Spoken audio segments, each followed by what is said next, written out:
India's gift to the world, यानी कि भारत का विश्व को उपहार, जिसमें हमारा फर्स्ट चैप्टर दे रखा है हाउ योगा हील्स, की योगा कैसे हमें स्वस्थ करता है, जिसमें हमने योग पढ़ा था कि योगा जो है वो बहुत सारी बीमारियों के अंदर थेरेपी के रूप में यूज़ किया जाता है। और वो सारी बीमारी थी cancer, infertility, lung disease, multiple sclerosis, Parkinson's disease, insomnia, high blood pressure and joint pain. तो इन सभी बीमारियों के अंदर योगा को एक थेरेपी के रूप में यूज़ किया जाता है। लेकिन अभी भी क्या है कि कुछ मेडिकल कम्युनिटीज़ जो है या फिर कुछ योगा करवाने वाले जो है, योगा ट्रेनिंग सेंटर्स जो है, या फिर जो योगा करने वाले लोग हैं, अभी भी उनके अंदर थोड़ी सी कम अवेयरनेस है, पूर्ण रूप से वह जागृत नहीं है। उन लोगों को स्ट्रेस, योगा और डिजीज़ के बीच में क्या रिलेशनशिप है उसको समझना बहुत ज़्यादा ज़रूरी है। फिर हमने पढ़ा था कि मेडिकल रिसर्च के अनुसार 90% लोग जो है वह स्ट्रेस रिलेटेड जितनी भी बीमारियां होती है, तनाव से संबंधित बीमारियां जो होती है उनसे ग्रसित है। जिनमें से कुछ डिजीज़ हमने पढ़ी थी, वह थी ओवर एक्टिव स्ट्रेस के कारण जो थी कार्डियोवैस्कुलर डिजीज़, डिप्रेशन, एंजाइटी और डायबिटीज़। फिर हमने पढ़ा था कि जब कभी भी हमको स्ट्रेस फील होता है, स्ट्रेस होता है, तो हम जो सिंपैथिक नर्वस सिस्टम होता है या फिर जो फाइट और फ्लाइट सिस्टम होता है, तो इसके कारण से क्या होता है कि हमारी बॉडी के अंदर जो हमारी हार्ट रेट है वो अचानक से ऊपर उठ जाती है, यानी कि जो हमारी धड़कन है, जो हमारी हृदय की गति है वो बहुत तेज़ हो जाती है, और जिसके कारण से कार्डियक आउटपुट और ब्लड प्रेशर की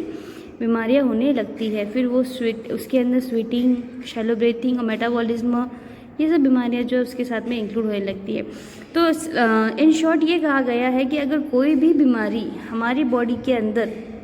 शॉर्ट टर्म तक रहती है तो अब तो ठीक है, लेकिन जैसे ही कोई बीमारी हमारी बॉडी के अंदर लंबे समय तक रहेगी तो वो क्या करेगी, वो लंबे समय तक रहने के कारण हमारी बॉडी के अंदर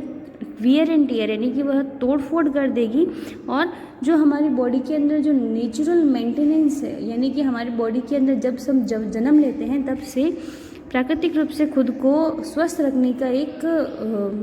सिस्टम होता है, और वह खुद को छोटी छोटी बीमारियों के लिए खुद को स्वयं ही ठीक कर देती है, तो वह ख़त्म हो जाएगी। यानी कि कोई भी बीमारी अगर लंबे समय तक रहती है तो वह नुकसानदायक है, अगर छोटे समय तक है तो वो हमें आने वाले खतरे के लिए प्रिपेयर करती है। ये हमने कल के लेसन में पढ़ा था। अब आगे स्टार्ट करेंगे। Chronic stress can lead to continuously high levels of cortisol. Chronic stress अगर हमारे बॉडी के अंदर है, यानी क्रॉनिक स्ट्रेस यानी कि लंबे समय तक अगर हमारे बॉडी के अंदर कोई स्ट्रेस बना हुआ है, तो उससे क्या होगा कि जो कॉर्टिसोल हार्मोन है उसकी मात्रा जो है वो बहुत ज़्यादा बढ़ जाएगी। This hormone at normal level help to maintain an active healthy body. यह जो हार्मोन होता है यह अगर नॉर्मल लेवल पर है, अगर सामान्य लेवल पर है, तो ये क्या करेगा, हमारी जो बॉडी है, हमारा जो शरीर है उसको एक्टिव रखने में और उसको हेल्दी रखने में हमारी मदद करेगा। उसको अच्छा किस तरह से उसको स्वस्थ रखना है तो ये हमारी मदद करता है। Including regulation of metabolism and blood pressure. इसके साथ ही क्या करता है कि ये मेटाबॉलिज्म को भी नियंत्रित रखता है, और जो हमारा ब्लड प्रेशर है उसको भी यह नियंत्रित रखता है। बट एक्सेसिव यानी अत्यधिक, but excessive amount of cortisol can suppress यानी दबाना द इम्यून सिस्टम। लेकिन जैसे ही कॉर्टिसोल हार्मोन की मात्रा हमारे शरीर में बढ़ने लगती है तो ये क्या करता है, हमारा जो इम्यून सिस्टम होता है, हमारी जो रोग प्रतिरोधक क्षमता होती है उसको दबाने का काम करता है, एंड कॉज स्लीप डिस्टर्बेंस, और जिसके कारण से हमें नींद नहीं आती है, यानी कि हमारी अनिद्रा का कारण बनता है। तो अनिद्रा का कारण कौन बनता है, कॉर्टिसोल हार्मोन। अगर कॉर्टिसोल हार्मोन नॉर्मल लेवल पे है तो ये हमारी बॉडी को एक्टिव रखेगा, हेल्दी रखेगा, लेकिन जैसे ही ये अत्यधिक मात्रा में हो जाता है तो क्या करता है, यह इम्यून सिस्टम को सप्रेस कर देता है, हमारी अनिद्रा का कारण बनता है, एंड लॉस ऑफ एपेटाइट, और इसके कारण हम हमारी भूख को भी खो देते हैं, यानी कि हमें भूख नहीं लगती है। High level of cortisol can also increase your heart rate. अगर हमारी बॉडी के अंदर कॉर्टिसोल हार्मोन हाई लेवल के ऊपर है, बहुत अत्यधिक मात्रा के अंदर है, तो इससे क्या होगा कि हमारी जो हार्ट रेट है, हमारे जो हृदय की गति है वह भी बढ़ जाएगी, हमारा ब्लड प्रेशर बढ़ जाएगा, and your cholesterol and triglyceride level, आपके बॉडी के अंदर जो कोलेस्ट्रॉल है या फिर जो ट्राइग्लिसराइड लेवल है, ये सब जो है वह बढ़ जाएंगे। अब ट्राइग्लिसराइड लेवल क्या होता है? ट्राइग्लिसराइड लेवल उसके अंदर क्या होता है कि इसके अंदर जो हमारा हार्ट अटैक है, risk factor for both heart attack and stroke, triglyceride level जो है वह हमारे हार्ट अटैक के लिए और स्ट्रोक्स के लिए एक बहुत बड़ा रिस्क फैक्टर होता है। तो हार्ट अटैक का मीन सभी जानते हो आप लोग क्या होता है, और स्ट्रोक का मीन होता है कि हमारा जो मस्तिष्क होता है, जहाँ पर ब्लड सप्लाई होता है, तो वो क्या करता है कि या मस्तिष्क के अंदर जो ब्लड सप्लाई होता है उसको रोक देता है, और जिससे इंसान की मृत्यु भी हो जाती है। तो ये तो हमने ये पढ़ा कि स्ट्रेस जो होता है वो कितना ज़्यादा हानिकारक, कितना ज़्यादा खतरनाक होता है, और स्ट्रेस के कारण हमको कौन कौन सी बीमारियाँ हो सकती है। The by product of cortisol act as sedative, cortisol का जो बाय प्रोडक्ट होता है, यानी कि जो सह उत्पाद होता है, वो निंद्रा कारक होता है, यानी कि जो इसके जो बाय प्रोडक्ट्स होते हैं वह नींद का कारण बनते हैं। Which can lead to changes in mood, जिसके कारण क्या होता है, हमारा जो मूड है वह चेंज होता रहता है, specially to feeling of depression, इसके कारण से क्या होता है, हम लोग डिप्रेशन की ओर बढ़ जाते हैं। तो अभी हमने ये पढ़ा कि हमारी बॉडी के अंदर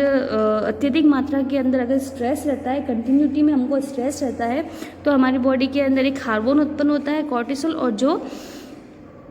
हमारी बॉडी के लिए बहुत ज़्यादा डेंजर होता है। अगर ये हार्मोन नॉर्मल लेवल पे है तब तो ये हमारी बॉडी को एक्टिव रखेगा, हेल्दी रखेगा, लेकिन जैसे ही ये बढ़ जाता है तो ये हमारे इम्यून सिस्टम को सप्रेस कर देगा और हमारी स्लीप डिस्टर्बेंस और लॉस ऑफ एपेटाइट का रीज़न बनेगा। और इसके अलावा कॉर्टिसोल हार्मोन जो है वह हमारी हार्ट रेट को बढ़ाता है, ब्लड प्रेशर को बढ़ाता है, कोलेस्ट्रॉल लेवल को बढ़ाता है, और ट्राइग्लिसराइड लेवल जो है उसको भी बढ़ा देता है। और कॉर्टिसोल हार्मोन के कारण ही इसके साथ जो दूसरे उत्पाद उत्पन्न होते हैं, दूसरी बीमारियां जो उत्पन्न होती है, जिसके कारण से हमारे मूड चेंज होता है और हम लोग डिप्रेशन की ओर चले जाते हैं। Fortunately, the body has a natural counterbalance to the fight or flight response. सौभाग्य से हमारी बॉडी के अंदर एक प्रतिरोध से संतुलन बनाए रखने की एक नेचुरल प्रतिक्रिया होती है, जिसको हम फाइट और फ्लाइट रिस्पॉन्स कहते हैं। Call the parasympathetic nervous system और द रिलैक्सेशन रिस्पॉन्स, यानी कि हमारी बॉडी के अंदर फाइट और फ्लाइट से लड़ने की एक नेचुरल कैपेसिटी होती है, जिसको हम लोग पैरासिम्पैथिक नर्वस सिस्टम कहते हैं। पैरासिम्पैथिक नर्वस सिस्टम यानी संवेदनशील तंत्रिका तंत्र, या फिर हम उसको रिलैक्सेशन रिस्पॉन्स कहते हैं, शिथिलीकरण प्रतिक्रिया कहते हैं। The parasympathetic nervous system become activated when the threat और स्ट्रेसर हैज़ पास्ड और एंडेड, जब हमारी बॉडी के अंदर से खतरा या तनाव जो है लगभग ख़त्म हो जाता है या ख़त्म होने वाला होता है, तब हमारी बॉडी के अंदर ये पैरासिम्पैथिक नर्वस सिस्टम जो है वह एक्टिवेट होता है। But it can also be consciously activated by deepening the breath, लेकिन इसको हम हमारी इच्छा के अनुसार भी एक्टिवेट कर सकते हैं। लंबी लंबी गहरी गहरी सांसें लेकर के हम इसको एक्टिवेट कर सकते हैं। And by relaxation the skeletal muscle, और हम हमारे मांसपेशियों को ऊपर नीचे करके या फिर मांसपेशियों से थोड़ा सा एक्सरसाइज करवा के और उसे थोड़ा आराम करवा करके हम इस पैरासिम्पैथिक नर्वस सिस्टम को हमारी बॉडी के अंदर एक्टिवेट कर सकते हैं। When activated, the parasympathetic nervous system lower blood pressure, heart rate and respiration, the pace of the breath. जब हमारी बॉडी के अंदर पैरासिम्पैथिक नर्वस सिस्टम एक्टिवेट होता है तो यह हमारी जो ब्लड प्रेशर होता है उसको कम कर देता है, हमारी जो हार्ट रेट है उसको भी कम कर देता है, और जो रेस्पिरेशन सिस्टम होता है यानी कि जो हमारे श्वसन की जो गति होती है उसको भी यह कम कर देता है। Digestion and elimination are allowed to be stimulated, और ये क्या करता है कि जो डाइजेशन है और जो एलिमिनेशन की जो प्रतिक्रिया होती है, यानी पचाना और उस मल निष्कासन करने की जो प्रक्रिया होती है उसको यह तेज कर देता है। And blood is free to travel to the digestive, और जो हमारे शरीर के अंदर ब्लड है वह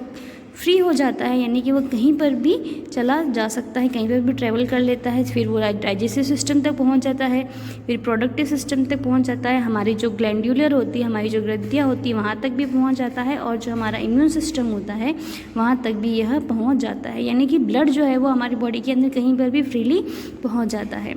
system necessary for the promotion of long term health, और ये सिस्टम्स जो होते हैं वो हमारी लॉन्ग टर्म के हेल्थ के लिए बहुत ज़्यादा आवश्यक होते हैं।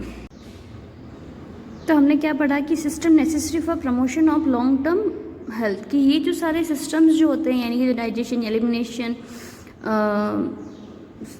रिप्रोडक्टिव, इम्यून सिस्टम, ग्लैंडुलर, तो ये जो सारे जो है वह हमारी लॉन्ग टर्म की जो हेल्थ होती है उसको लॉन्ग टर्म के हेल्थ के लिए बहुत ज़्यादा आवश्यक होते हैं। द रिलैक्सेशन रिस्पॉन्स यानी कि जो शिथिलीकरण की जो प्रतिक्रिया है is also known as the rest and renew stage. इसको रेस्ट और रिन्यू यानी कि आराम करो और पुनः निर्मित की स्टेज के नाम से भी जाना जाता है। When the body has the time and resource to heal the body, और इस दौरान क्या होता है, रेस्ट और रिन्यू स्टेज के दौरान क्या होता है कि बॉडी को टाइम मिल जाता है कि वह अपनी बॉडी को फिर से हील कर सके। यानी कि जब हमारी बॉडी को आराम मिल जाता है तो हमारी बॉडी जो है आधी बीमारियां खुद ही ठीक कर लेती है। And to respond the illness, और जो हमारी जो बीमारियां होती हैं, जो बुखार जो होता है उसको यह रिस्पॉन्ड देना शुरू कर देती है। ऑब्वियसली स्पष्ट रूप से by increasing the frequency, time and depth of the relaxation response, जो शिथिलीकरण की प्रक्रिया है जो कि गहराई बढ़ा करके, समय को बढ़ा करके, या फिर इसकी जो बारंबारता है, फ्रिक्वेंसी है, इसको अगर बढ़ा दिया जाए, we not only allow our body to recover from illness and disease, तो इससे क्या होगा, हम हमारी बॉडी को सिर्फ बीमारियों से, बुखार से रिकवर होने में ही मदद नहीं करेंगे, but we also practise prevention medicine. इससे क्या होगा कि हम हमारी बॉडी को दवाइयाँ लेने से भी रोक सकेंगे। By allowing the body to perform all of its essential maintenance task, और उसके बाद में क्या होगा कि हम हमारी बॉडी को अलाउ करेंगे जितने भी एसेंशियल मेंटेनेंस है, यानी कि जितने भी आवश्यक रखरखाव के कार्य है वह खुद करे। तो इसको ऐसे समझते हैं कि जब हमको बुखार आ जाता है या फिर हम जब बहुत ज़्यादा काम कर लेते हैं तो हमको एक अजीब सी थकान होने लगती है, और फिर उस थकान के लिए हम क्या करते हैं, रेस्ट करते हैं। तो जब हम रेस्ट करके उठते हैं तो हमारी बॉडी जो है वो एकदम से फ्रेश फील करने लगती है, तो हमको किसी दवाई की ज़रूरत नहीं होती है। लेकिन अगर हम कंटिन्यूटी काम करते जाते हैं और हमारी बॉडी को जब बिल्कुल भी आराम नहीं मिलता है तो वो बॉडी जो है वो बीमार हो जाती है, और जिसके कारण से हमको दवाइयाँ लेने की ज़रूरत पड़ती है। तो जब हम काम करने के बाद थकान जो आती है, उसके बाद में जो हम रेस्ट करते हैं, उस रेस्ट को ही यहाँ पर रेस्ट और रिन्यू सिस्टम कहा गया। इसमें क्या होता है, हमारी बॉडी रेस्ट भी करती है, और इसके बाद में क्या होता है, जो शरीर के पार्ट्स बहुत ज़्यादा थक गए हैं उनको वापस से रिन्यू करती है, यानी कि अगले कार्य करने के लिए उसको तैयार करती है। तो यहाँ तक आपने पढ़ा कि किस तरह से योगा जो है वो हमारी किन किन बीमारियों के अंदर मदद करता है, कॉर्टिसोल हार्मोन जो है वो किस तरह से हमारी बॉडी के लिए डेंजरस होता है, कैसे पैरासिम्पैथिक नर्वस सिस्टम हमारी बॉडी में एक्टिवेट होता है, और कैसे हमारी लॉन्ग टर्म हेल्थ के लिए ये सारे सिस्टम जो है वो नेसेसरी होते हैं, और किस तरह से हम हमारी बॉडी को दवाइयाँ लेने से रोक सकते हैं और उसको वापस से रेस्ट और रिन्यू सिस्टम के द्वारा हम लोग हमारी बॉडी को फिर से मेंटेन कर सकते हैं। इसके आगे का